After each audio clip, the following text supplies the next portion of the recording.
Yeah. Did they come back now? They haven't, they? I did like four. Another camera.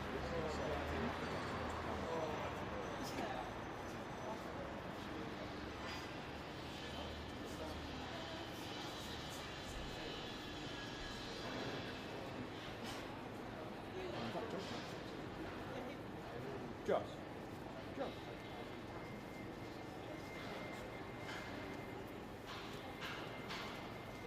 You got a minute? Have you got a minute? Yeah. You sure? I really need a wig. Can you just watch my camera? If you're busy, then... Yeah, sure.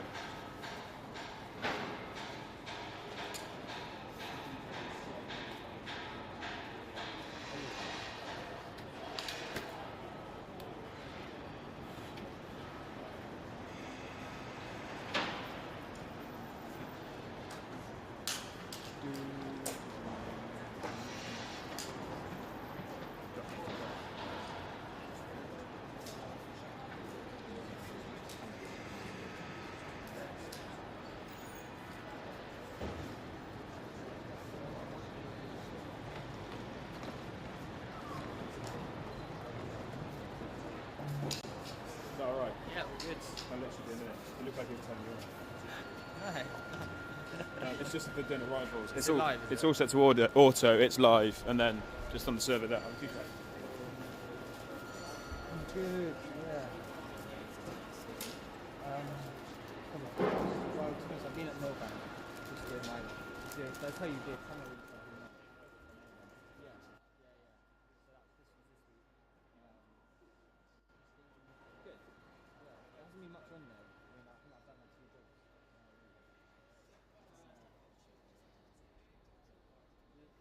Yeah, I do like to be busy, to be honest.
I'm in my trainers still, and I'm wearing leggings. Exactly. How are you? No. Yeah, definitely. And Evan Harris, look him up. He's from Hacked Off. He's also part of the team. And I imagine, who else might turn up? Hi. And also think we should get. Yeah. we should get a shot of Andrew Green. I've not got a UTI, who's so known it's all as- You might have to re-bubble that, and sorry. Also, Cheers, mate, appreciate it. yeah, he looks a bit older than that. And Graham Johnson's coming, and he was a witness. Who's coming? You won't know. Who's it, Boris Johnson? No, Graham Johnson. Oh, I was going to say, I know Boris Johnson. I'm going to go in because I've got to try and get a spot. But nice to see you. On chance. See you later. Henry Vaughan's in there, by the way. Oh, he's ahead of me. He is, yeah.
White people look quite happy. Probably.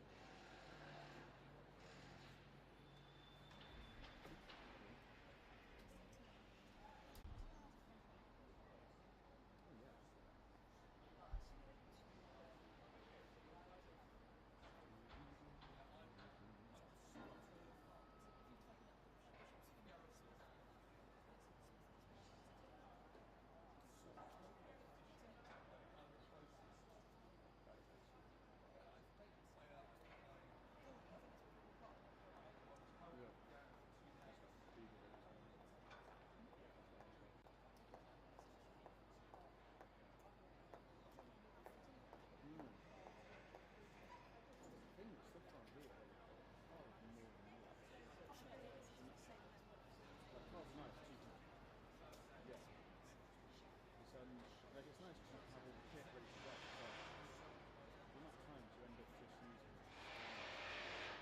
maybe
when I was abroad, I was set the phone to implement stuff. Also, it's good to put that number up.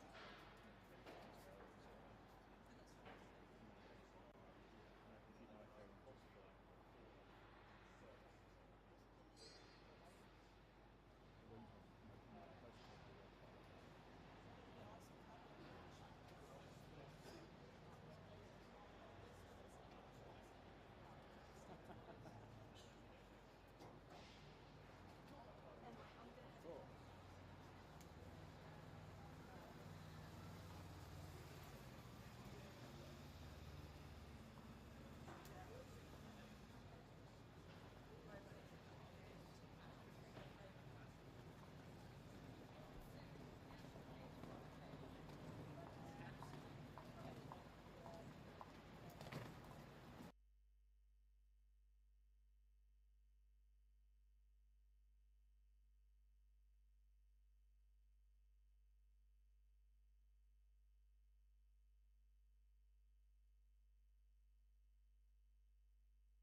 know for sure. I just mean in general. Like, I think, isn't it?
about a year.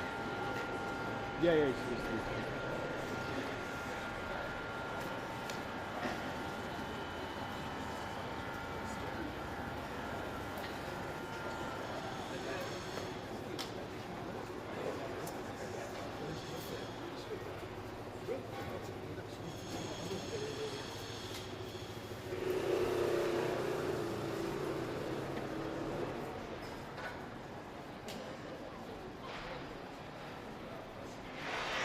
yeah, he's pretty good. Yeah, he's pretty good. I think there's stuff.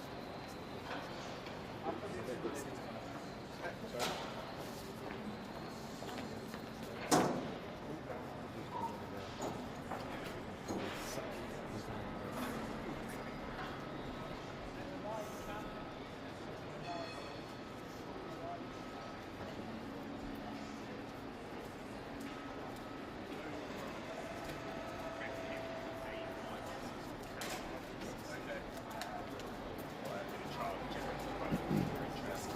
It's very automated.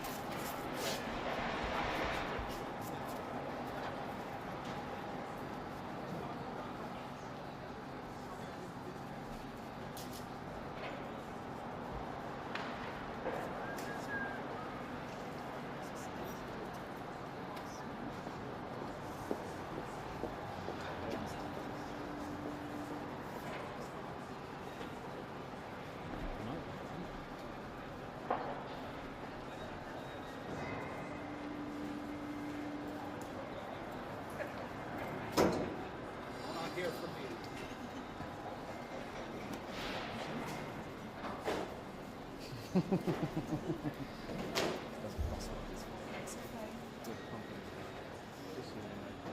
I'm not the guy.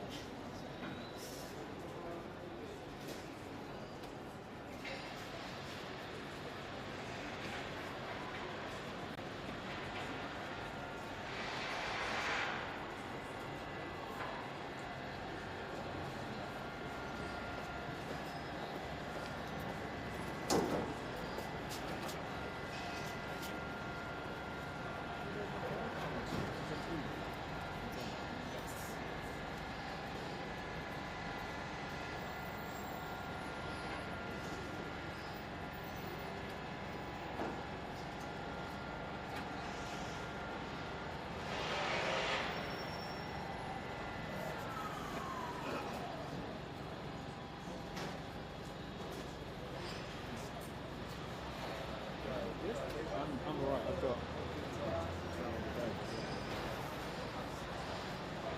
it's a free headache.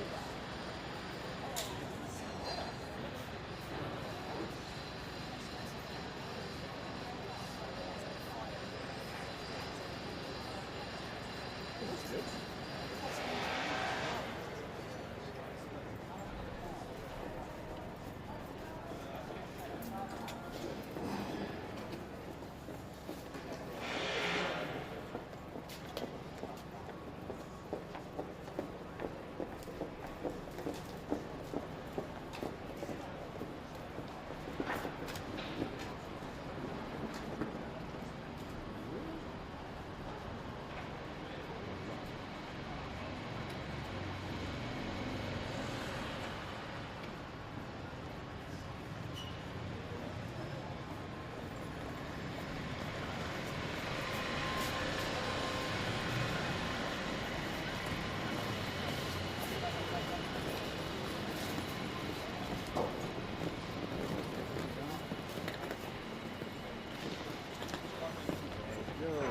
Anything?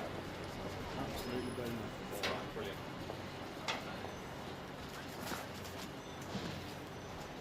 Sweet.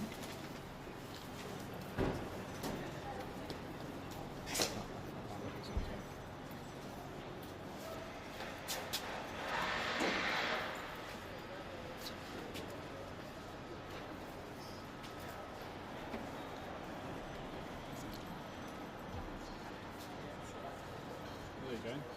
Call it in.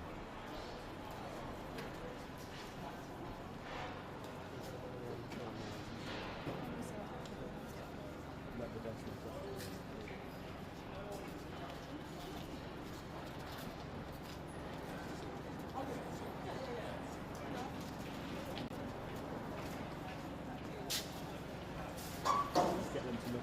so you can keep eyes out. We'll turn that down.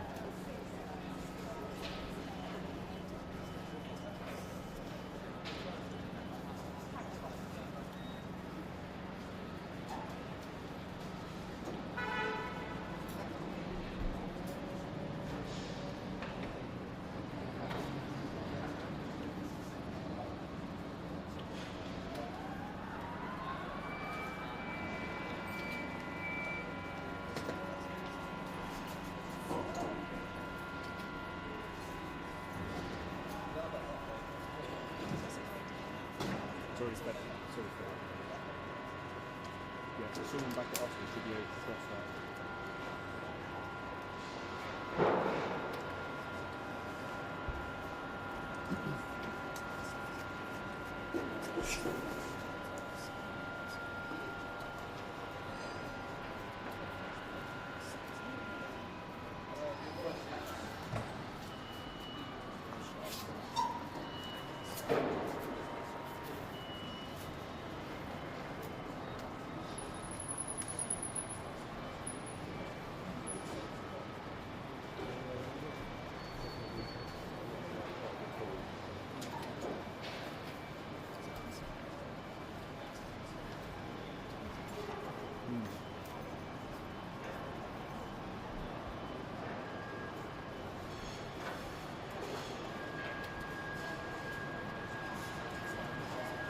Yeah.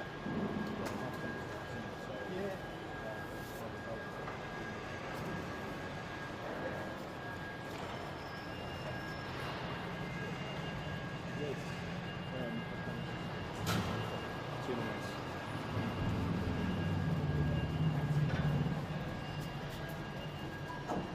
Please go.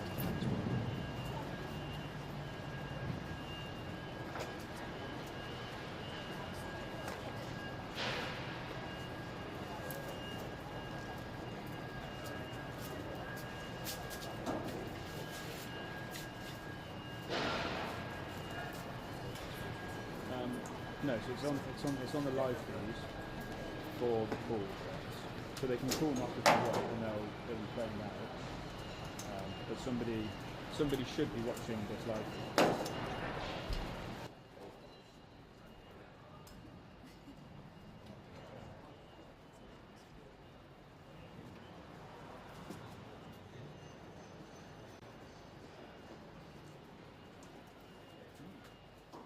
I record it internally, but I actually can't feed it anyway.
many years of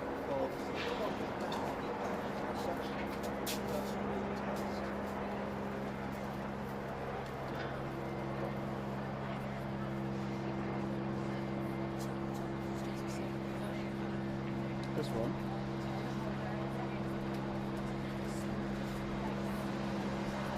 And it smooths up right out.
I don't think he heard me.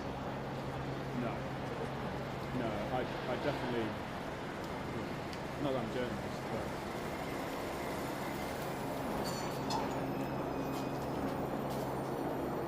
I mean, it would have sounded like just out of that.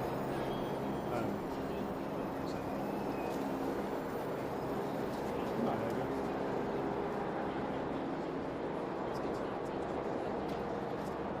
Yeah, I mean, don't like scream at him, but like, if he didn't react, I'd probably give it another one just in case he didn't hear you. Did Piers Morgan know what was going on? Did they encourage it? And did they try to conceal this behaviour? Now, they have always denied it. Piers Morgan strongly denying it. But this is one of the key points here. There are lots of articles to be gone through as well. Prince Harry has a sample of 33 articles involved in this case. The other claimants have a few as well. And don't forget, it's not just the 4 involved in this case. There are 80 other claimants involved in the action itself. So should this judgment decide that there is at least a partial win for Harry and the others, then it could easily open the gates for more claims to come forward and put some really difficult questions on the doorsteps of those senior executives. Certainly be an interesting statement to pore over. It's going to be a complex one as well. And just a reminder of some of the detail that got us to this point here. As Laura was saying, Prince Harry's case was one of 4 test cases that was heard by the High Court earlier this year. You might remember it was over the summer, just before the coronation of King Charles. Well, the Duke of Sussex says that Mirror Group journalists used unlawful methods. He says including hacking and blagging to gather information about him. Well, Michael Lavelle, who plays Kevin Webster, you might know him from Coronation Street, he told the High Court that stories printed about him had made him extremely paranoid as he wondered where the paper had got the information from. And one of the other test cases, the former Coronation Street actress Nikki Sanderson, said that she thought it was friends, colleagues and members of the public that had been selling stories about her. Well, in court, MGN apologised for paying private investigators to get information about her, but it says that her claim relating to more than 30 articles has been brought too late. Well, Fiona Whiteman, she's another of the chosen test cases. She's the ex-wife of the comedian Paul Whitehouse. Well, she says that she suffered press intrusion while she was being treated for ovarian cancer. Well, MGN has admitted paying a blagger, as it's known in the trade, to try to get her medical records, but it says that her case has also been brought too late.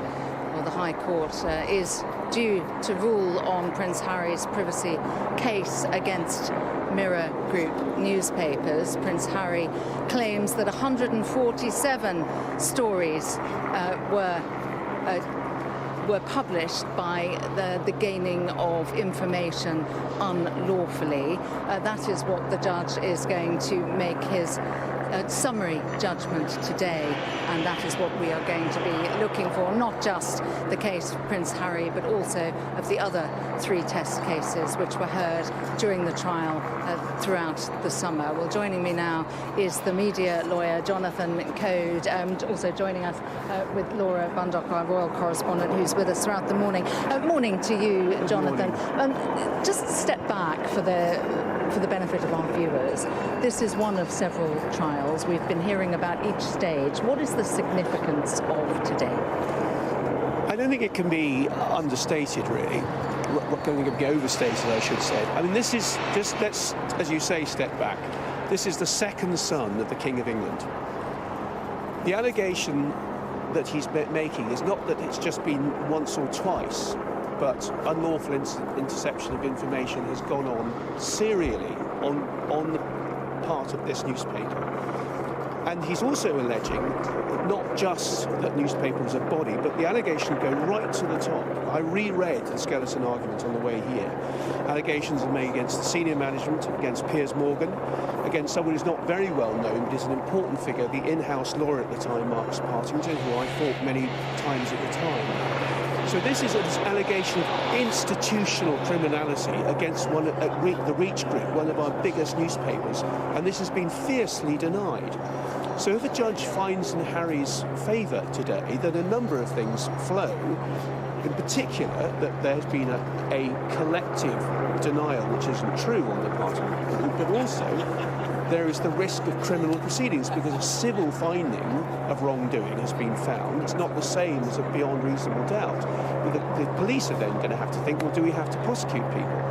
And just, it's important to understand as well that Prince Harry is one of 4 test cases who was selected out of more than 100 potential claimants. So what then flows from a judgment in favour of any of those claimants with regard to the other 100? Well, forgive me, in one sense, it isn't quite a test case. You're quite right that the judge picked 4.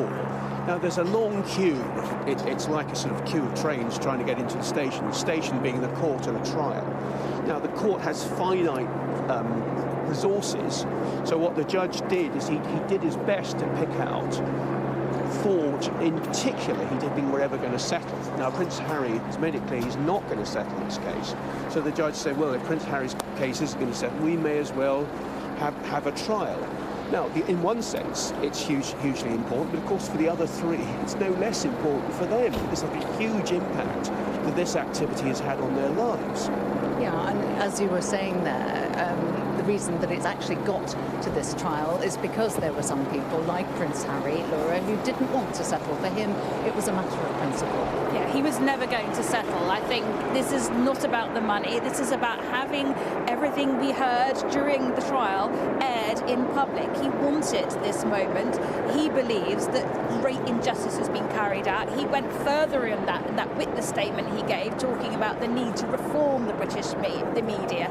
He felt that it had gone down the the wrong path, that it was his almost right, if you want, to set things right. But it is a huge moment for him. And don't forget, this is one of his 3 actions he has against tabloid newspaper groups. So what happens today could have huge ramifications for the other 2 cases that are still outstanding, that are still going through the process. This one against Mirror Group has gone as far as trial. The other 2 haven't yet. But I think what happens here will have an impact on those others, without a doubt. Could I just jump in on that point? Because I know them. I can tell Laura that she's right, because it's the senior lawyer at the Mail and the senior lawyer at the Sun were both attending the Harry trial. So both other newspaper groups are looking very carefully to see how this is going. And the case, indeed all of the cases, have become synonymous with phone hacking. But this is a much broader issue than that, isn't it? It's about unlawful obtaining of information. You're absolutely right. And in the trade it's called UIG, unlawful information gathering. And there are all sorts of ways that it's alleged that this has been done. Blagging, various ways of obtaining documents that through lies or whatever. We live supposedly in a protective circle of privacy. Now, quite how big that circle is and when it should be penetrated is difficult. But essentially what Prince Harry is saying is that I enjoyed a circle of privacy, and that was constantly and illegally invaded by the Mirror in all sorts of different ways. All right, well, we are waiting for Lord Justice Fancourt's judgment, which will be delivered this morning. In the meantime, let's take a look at what led up to this moment. The publisher of the Daily Mirror, the Sunday Mirror and Sunday People was taken to court, as we've been hearing, by Prince Harry and a host of other celebrities who accused them of widespread unlawful activities between 1991 and 2011. Journalists and private investigators at the publisher are alleged to have hacked phones and obtained private details by deception, and that senior editors and executives were aware and approved of the action. MGN is contesting the claims, saying the accusations are not supported by evidence. It also argues some of the cases were simply brought too late. Prince Harry claims that he was targeted by MGN for 15 years and is seeking damages of around £440,000. The case saw him become the first British royal in 130 years to give evidence in court. The Duke of Sussex faced 8 hours of questioning over 2 days in his landmark court appearance. You are watching Sky News. We are here live at the High Court. We'll be bringing you that judgment as it's delivered here at the Royal Courts of Justice. Do stay with us.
And I'm Sky's correspondent based here in Washington, D.C.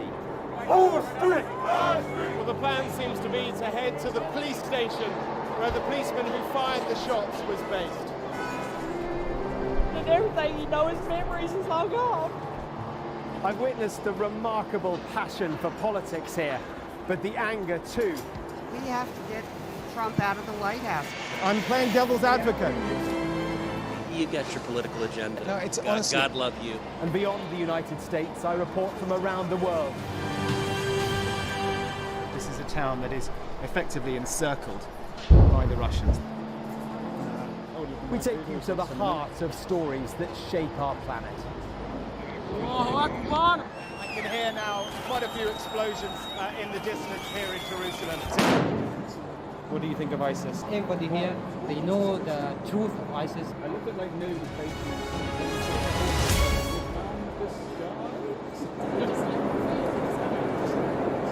A very good morning and welcome back to the Royal Courts of Justice here in central London, where today, this morning, the Duke of Sussex will find out whether his legal action against Mirror Group newspapers has been successful. We're awaiting Mr. Justice Fancourt's judgment any moment. Joining me, though, to talk us through what we can expect this morning and what it means, indeed, for the Duke of Sussex, our royal correspondent Laura Bundock and also the media lawyer Jonathan Code. Hello again to you too. Laura, we saw Prince Harry's barrister arrive, David Sherborne. We don't expect that we're going to be seeing him today.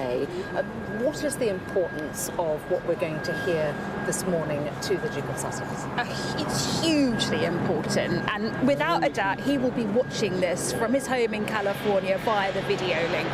We've often heard, haven't we, spoken about how tackling the British tabloid press and the methods they use to source their stories was going to be his life's work. He has made it a mission to try and hold them to account, to expose what he believes is the illegal behaviour, the illegal practices they were using to get those stories. A lot of the evidence is circumstantial. Mirror Group is saying there wasn't a single item of evidence you have. Harry says, well, we know that you've admitted phone hacking in the past, so it therefore follows that someone like me, a high-profile person, would surely have had that done to them. He said there is no other way that you could have produced these stories about me without using information that had been blagged, that had been obtained illegally, phone hacking and the likes. So it is a circumstantial case, but remember the bar is slightly lower because this is not a criminal case, it's a civil case. So it has to be on the balance of probabilities that the judge will make this determination. But it's taken him 7 months. The judge knows that what happens here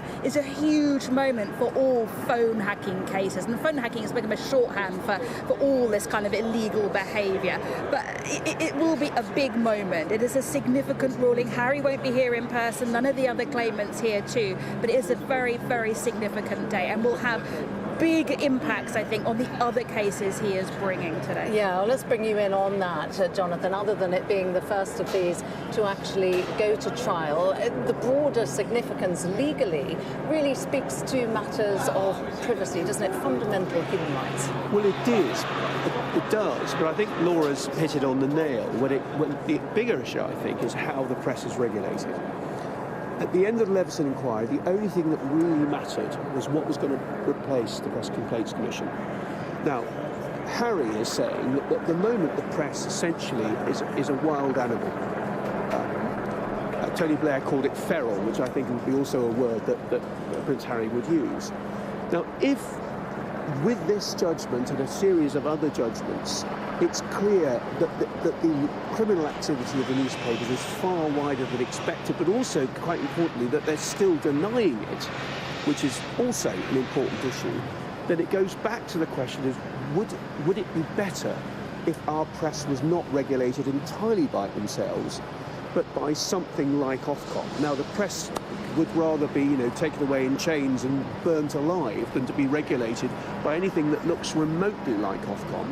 But time and time again, despite their supposedly being regulated, this is what they get up to.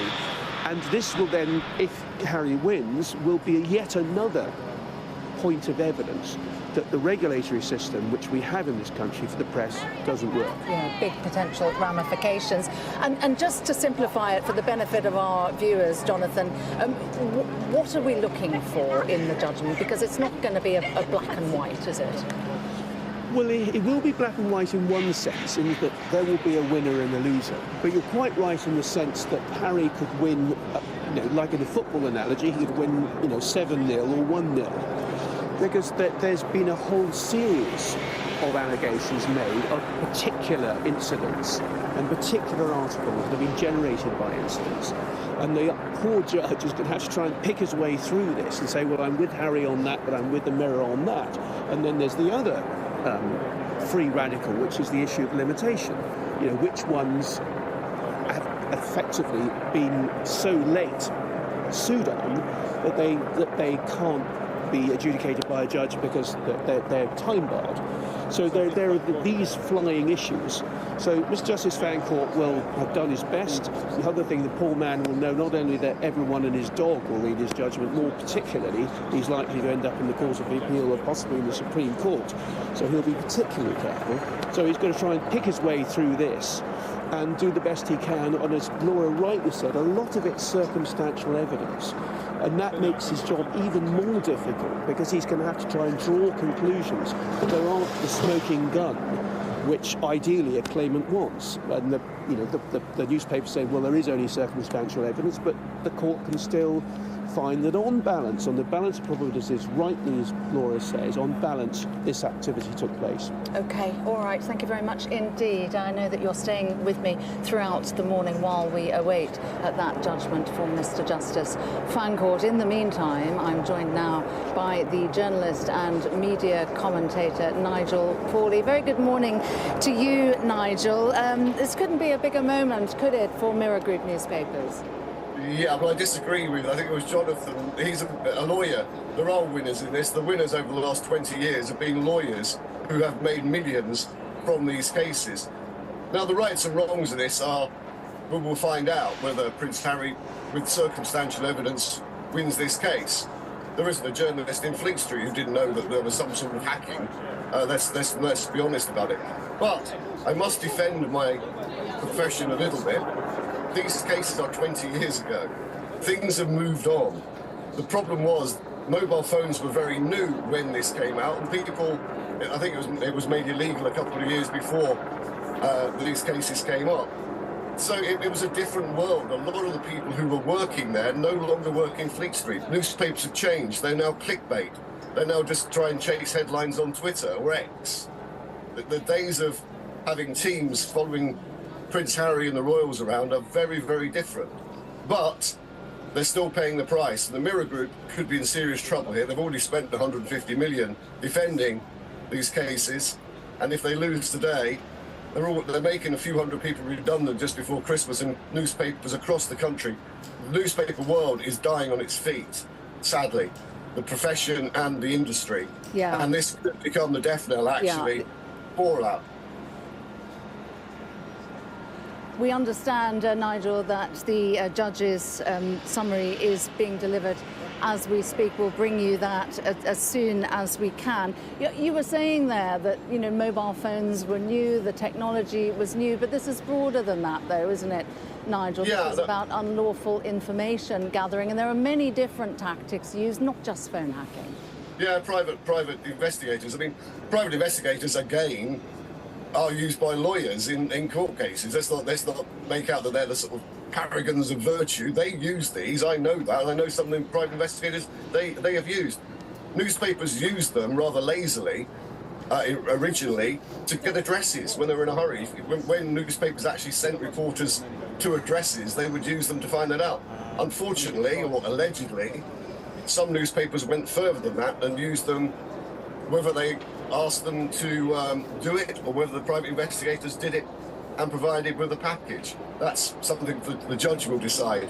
But yes, private investigators and the dark arts, they used to call it, bin dipping, trying to get medical... I don't know any journalist who's ever dressed as a doctor, by the way, and I've been a journalist for many, many years, 40 years, but allegedly people used to go around hospitals and pose as doctors and things. Things have changed. If people did wrong, they need to be held to account. That's the end of it. That's the basic argument, isn't it? Whoever they are, whether they're now a famous television presenter, whether they're an editor of a newspaper, or whether they were a lowly hack. And ironically, most of the people... Yeah, I was just going to say, do you think the senior executives and board members have been held to account as they should have been? I don't, because what I recall, and a lot of people I know were arrested 10, 15 years ago from different newspapers. Most of them actually were cleared, but these are on payments and various things to people. I always felt it was wrong because they were signed off by executives, and at the end of the day, if I took a check from the newspaper I worked at to someone, I was handing it over. It wasn't my money. It was signed off by an editor, an executive editor, a news editor. those people, funnily enough, I don't recall any of them being held to account. I think one or two were in the dock. But if you're running a newspaper and illegal activities are going on, if you don't know about it, then you're not in charge of the newspaper. And if you do know about it, it's wrong. So you're either a very bad editor or you're an editor who hides things up. That's the simple answer to it. Editors know everything. Editors are very hands-on. They should be anyway. Nigel Pawley, thank you very much for speaking to us this morning on Sky News. Apologies if I was interrupting you there. I can't hear you very well. We've got the sound of the helicopter above us there. We still have our royal correspondent Laura Bundock and media lawyer Jonathan Coe.